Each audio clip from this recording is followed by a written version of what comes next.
Nouvelle année approche, Rosh Hashanah Bapetach. Dans quelques jours, nous arrivons à ce grand moment de renouveau. Et donc c'est pour cela que nous avons décidé de commencer une nouvelle série d'études. Une série d'études sur les personnages qui ont façonné l'identité d'Israël. Et donc nous allons commencer par évidemment le père de notre nation d'Israël, Avraham Avinu. Avraham Avinu, tel que le Rambam le décrit, Aitan Ezrahi, le puissant par excellence. Pour commencer l'histoire d'Avraham, il faut bien comprendre que ce n'est pas un commencement, mais bien une fin. Avraham n'est pas le premier hébreu, le premier juif si on veut. En vérité, quand on regarde le texte de la Torah dans le livre de la Genèse, on se rend compte qu'Avraham est le dernier rescapé d'une grande dynastie, la dynastie des fils de Héver.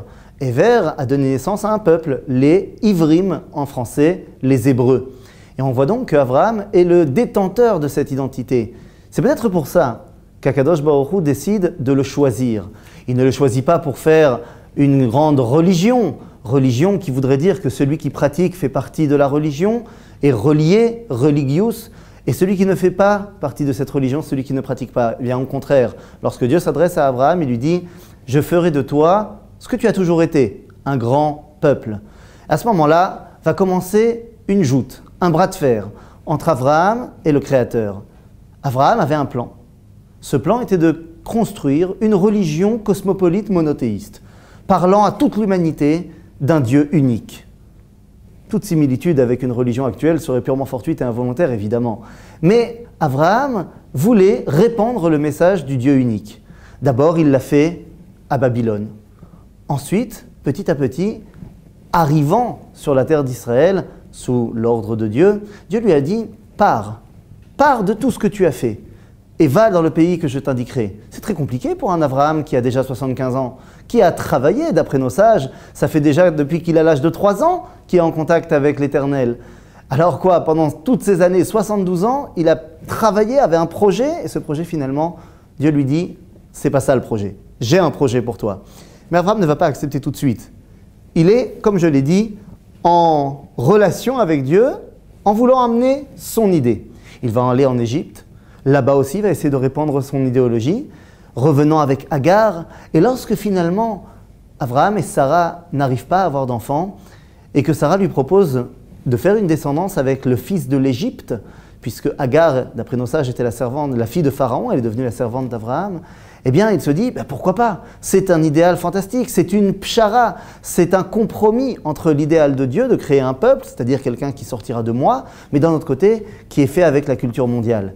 Et ce n'est que finalement, alors que Akadosh Baruch Hu lui a déjà expliqué que ça ne passerait ni par son serviteur Eliezer, en d'autres termes, qu'Abraham ne devait pas devenir le maître d'une religion qui passerait de rave à élève, ni par le fils de la culture mondiale, l'Égypte étant la plus grande culture de l'époque.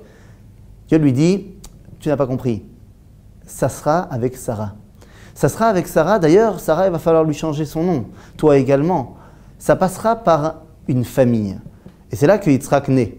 À ce moment-là, eh bien, pour véritablement sceller l'alliance entre Abraham et son fils Yitzhak, eh bien, il va y avoir la Akedat Yitzhak. Dans la Akedat Yitzhak, Dieu lui a bien fait comprendre qu'il fallait prendre Yitzhak. Ça sera lui le successeur. Mais pourtant, Abraham n'est pas certain. Et d'après nos sages, il va prendre avec lui Shtene Harav, tel qu'il est marqué, 2 adolescents, tel qu'il est marqué dans la Torah. Nos sages nous disent qu'il s'agit de Eliezer et Ishmaël. On ne sait pas qui va suivre. Eliezer, l'élève, Ishmaël, le fils de la culture mondiale, ou Yitzhak, le fils du peuple juif.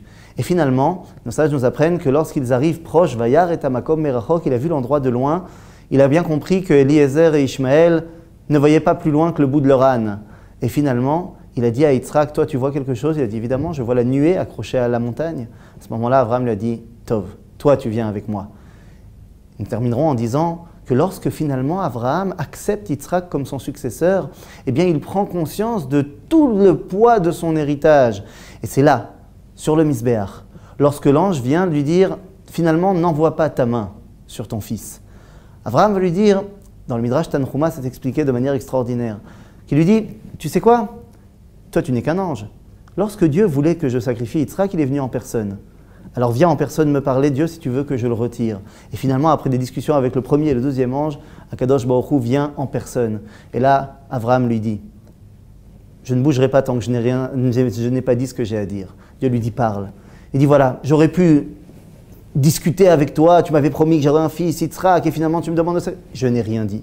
Et bien de la même façon que je n'ai rien dit, lorsque les enfants de Yitzhak, car ça y est, j'ai accepté que Yitzhak soit mon successeur, lorsque les enfants de Yitzhak peut-être partiront dans le mauvais chemin, et que tu voudras peut-être leur faire quelque chose, et bien de la même façon que moi je me suis retenu et que je n'ai rien dit, retiens-toi et ne leur fais rien. Et Dieu lui a dit, Binish bati neum Hashem, je te le promets. Et juste avant de le laisser partir, il lui a dit, ah Abraham, reste là. Tu sais comment tu vas me rappeler cette promesse? Dis à Yitzhak de dire à ses enfants qu'à chaque nouvelle année, tu vois le bélier, tu vois la corne du bélier, qu'ils prennent cette corne et qu'ils sonnent du chauffard. Ça me rappellera à moi l'alliance que j'ai passée avec toi. Le chauffard de Rosh Hashanah est totalement lié avec Abraham. Ce n'est pas un chauffard de Teshuvah pour nous, tel qu'il a été pendant le mois de Elul, mais c'est un chauffard kivyachol, si on peut le dire, pour réveiller Dieu de sa promesse qu'il nous a fait avec Abraham et Yitzhak d'être toujours avec nous. Toda Rabba.